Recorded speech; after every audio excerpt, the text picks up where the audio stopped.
Well, human rights lawyer and writer Ohinye Yao Ampofo-Anti is today launching his debut collection of short stories titled Simonye, One We Are. The book deals with the complexities of identity and belonging, particularly in post-apartheid South Africa. The book is presented in a collection of 6 short stories posing a set of questions from multiple angles.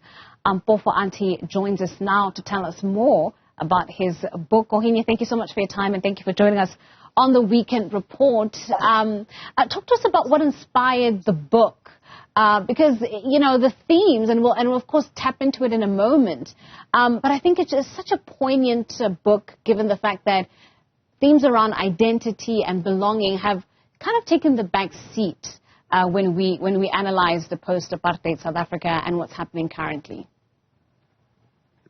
Good morning, Ntokozo. Thank you so much for having me on your show. I'm absolutely delighted to be able to share more about my book and about my writing journey. If I could say what kind of inspired the book, so it's a bit interesting because for the last 2 years or so, I've been taking writing a little bit more seriously, and I've started writing short stories and entering different types of competitions like the Commonwealth Short Story Prize, both local and regional short story prizes, as well as submitting to publications. And unfortunately, with the exception of one story, which is the very first story at the beginning, none of my stories I've managed to find a home where they could be published. And my mentor, who is Judge Margie Victor, who was my judge whilst I was at the Constitutional Court, has been an ardent supporter of my writing. I've shared every single story with her, and she's read them with enthusiasm and given feedback. And she had the idea of trying to assist me with self-publishing my books, self-publishing the collection of stories as a book. And that's really where it came from. So they weren't written specifically with the idea of being a collection, but nonetheless, I think that I tend to lean towards certain themes again and again in my writing.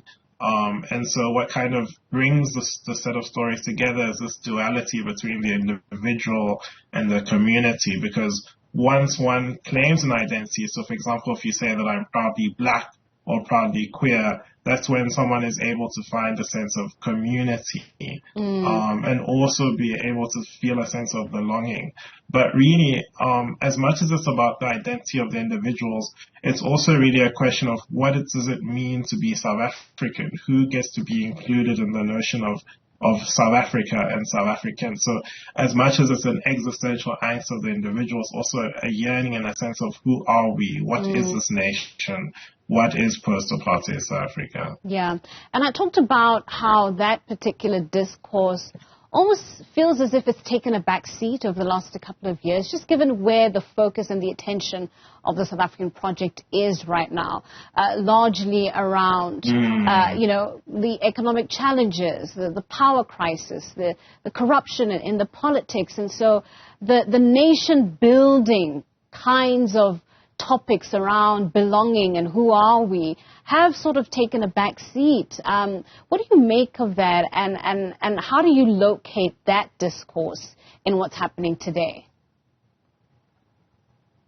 Well, I think that art is always an interesting way to make us think about deeper questions, right? Because I am a human rights lawyer, so my work involves work around advocating specifically actually around economic justice, not just in South Africa, but in different countries around the world, and looking at the relationship between human rights and the economy.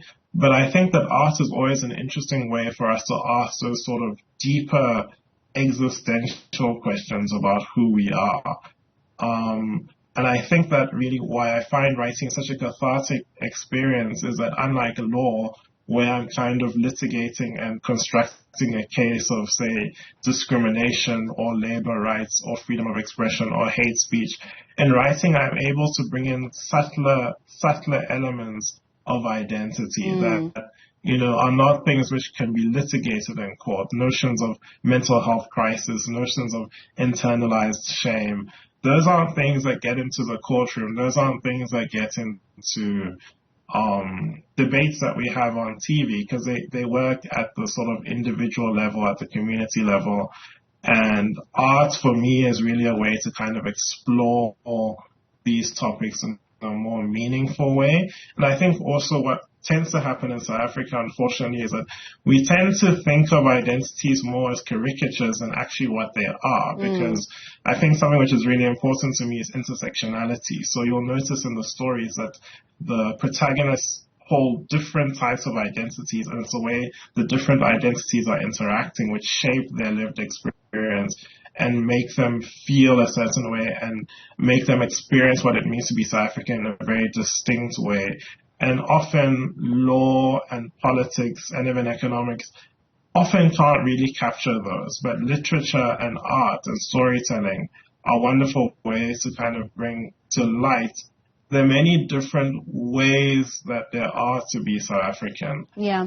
My experience, for example, as someone who has Ghanaian parentage, is that in popular culture and literature, people who have my kind of identity, who may be from different parts of the continent but grew up in South Africa and claim that identity, that sort of experience of what it means to be South African in the sense of the Rainbow Nation, often isn't really captured very well in popular culture and literature, and that's kind of what I try to capture in my work.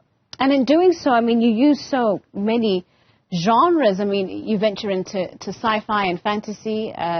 Those are favorites of mine. Afrofuturism. Talk to me about that creative flair that comes out of your short stories as well. So I think different genres lean on different things. So there are some stories, especially a story at the end, which kind of has more of a utopian setting. And in the setting of the story, it's set in a sort of future South Africa, almost 100 years into the future.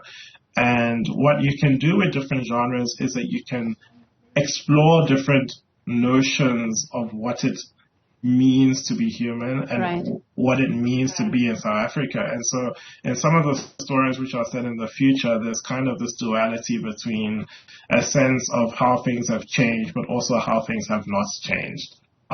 Whereas with the sort of magical realism elements, you're able to bring in notions of spirituality. They bring in notions of African spirituality and African tradition. So just crossing different genres and styles is also fun as a writer, because then I'm able to see how my writing shifts, and I also switch between different narrative styles. So some stories are in the first person and others are told in the third person. And for me, it's also nice as a writer to explore and experiment different styles, different voices, different characters, and different settings. Yeah. I mean, I know that the book is launching today. Talk to us about what your hopes are for those who pick it up and read it and engage with the different protagonists. What do you hope they take away from all the stories? I really hope that, for me, I think good art is art that is unsettling. So I hope that the stories are provocative in the sense that they leave them thinking differently about people who hold these types of identities, that they might feel a sense of empathy for people's lived experiences who are different from their own. Whereas I think for people who feel that they share some alignment to the protagonist and antagonist, that they might feel a sense of feeling represented and feeling seen and feeling like their stories are valid and feeling like who they are and their experience of the South African experiences also has validity. Because I think we're so good, unfortunately, even though we're supposed to be a rainbow nation, we're often so good at sort of policing what that means. And that's something that's constantly explored within the story, is that what does it even mean to be a rainbow nation? What does it mean for us to be diverse? Yeah. And there's often many people whose lived experiences don't get represented very well. And when they do, they're not represented well. Yeah. And so I hope people are left feeling like they're seen. But also, lastly, unfortunately, Ohinye, we run out of time. I'm so sorry to cut you off. We run out of time. But thank you so much for coming on to the Weekend Report, and all the best with the launch of the book. That was human rights lawyer and writer Ohinye Yao Ampofo Anti talking to us there about his collection of stories.